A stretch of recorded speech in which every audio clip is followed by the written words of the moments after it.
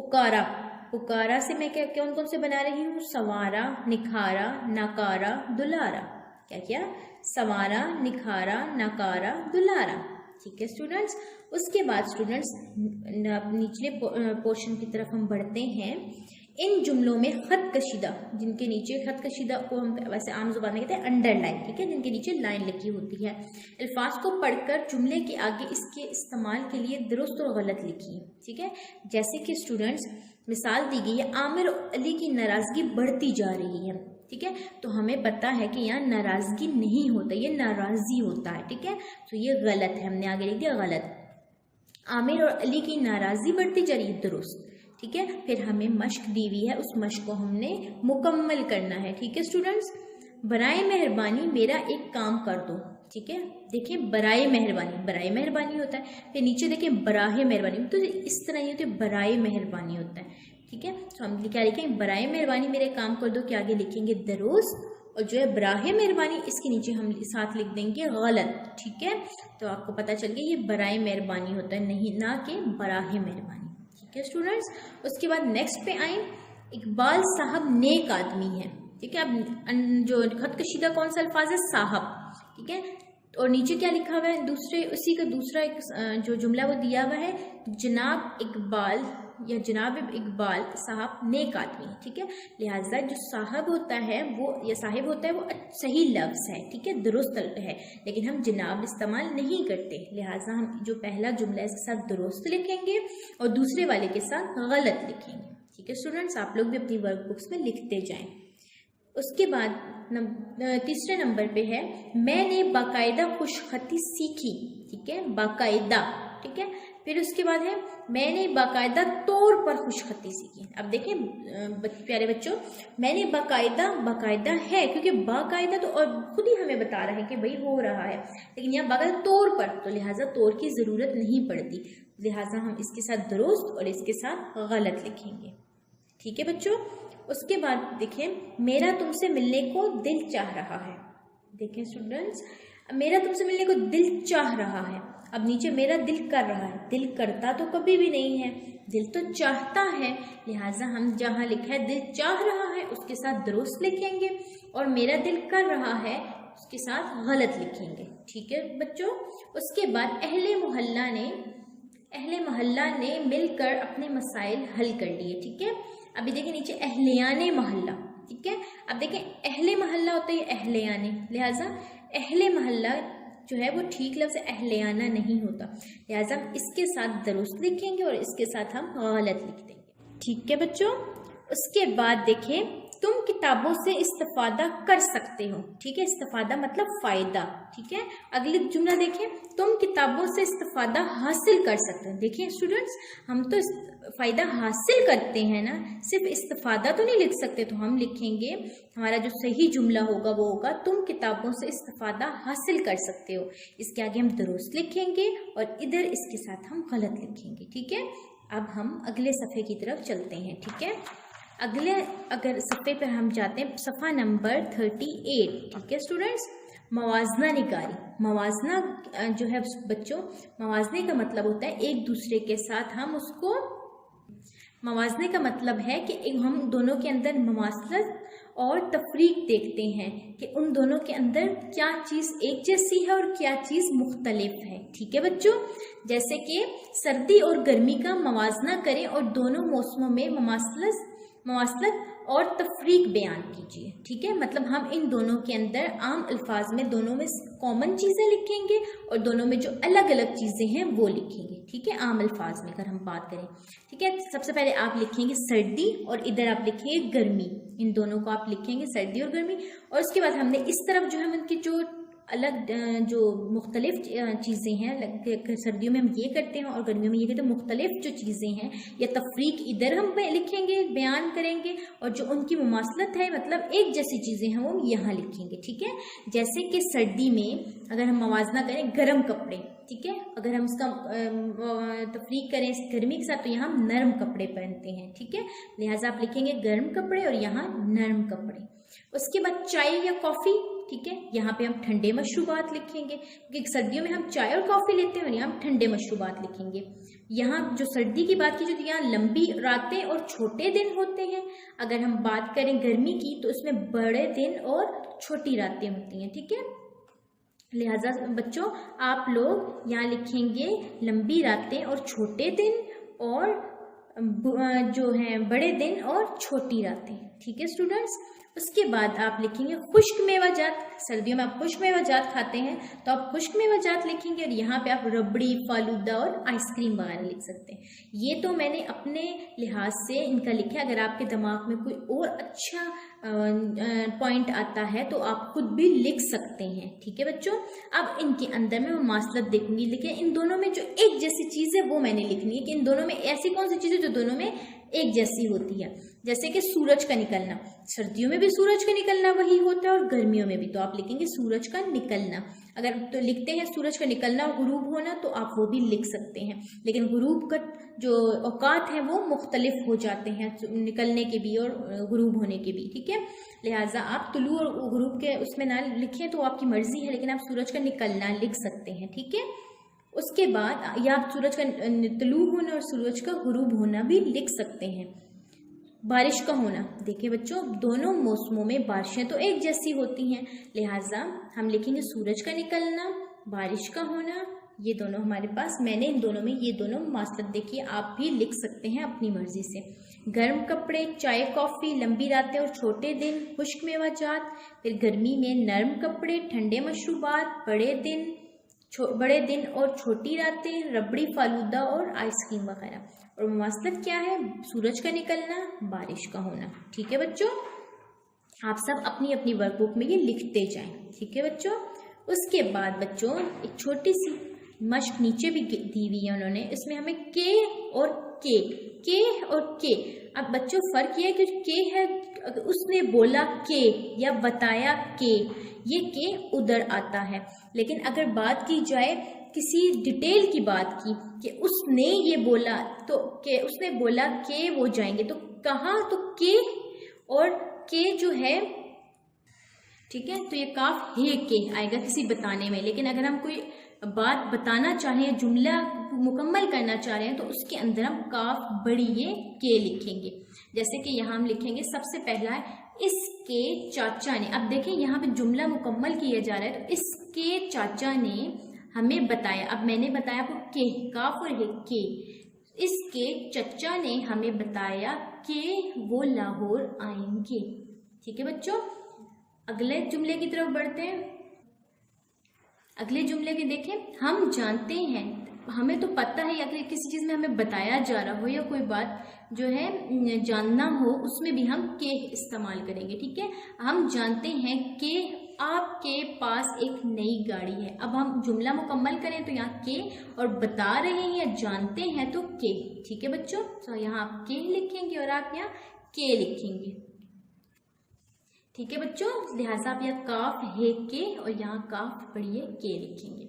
आप तीसरे जुमले में देखें, आप समझ सकते हैं कि काफ है के ये काम अली, काफ ये काफ बड़ी ये के बस का नहीं, ठीक है। फिर अगला जुमला है, मैं बहुत शर्मिंदा हूँ कि काफ है के मैंने हसन के बारे में ऐसी बात की, काफ बड़ी है की, हसन के बारे में बात की तो काफ बड़ी है की, ठीक है। अगला जुमला, मेरे दोस्त ने मुझे कहा कि, कहने की बात आ गई ना, तो के काफ छोड़ है के, इसके काफ बड़ी के बाई का घर मुल्तान में है, ठीक है बच्चों। आप साथ साथ लिखते जाएं। अब आखिरी जुमला है हमारे पास, आपके अंदाज से मालूम। देखिए बच्चों जुमला मिल रहा है ना, आपके काफ बड़ी के, अंदाज से मालूम होता है कि, काफ मालूम होता है, मालूम मतलब ये भी तो एक बताने की सेंस है। तो काफ छोटा है के आपको मेरा काम पसंद नहीं आया, ठीक है बच्चों। ये सारा काम आप अपनी वर्कबुक्स पर मुकम्मल कर लें, और इंशाल्लाह जब आप स्कूल आएंगे तो हम इसको दोबारा भी रिपीट करेंगे। अब तब तक के लिए अपना ख्याल रखिएगा। अल्लाह हाफ़िज़।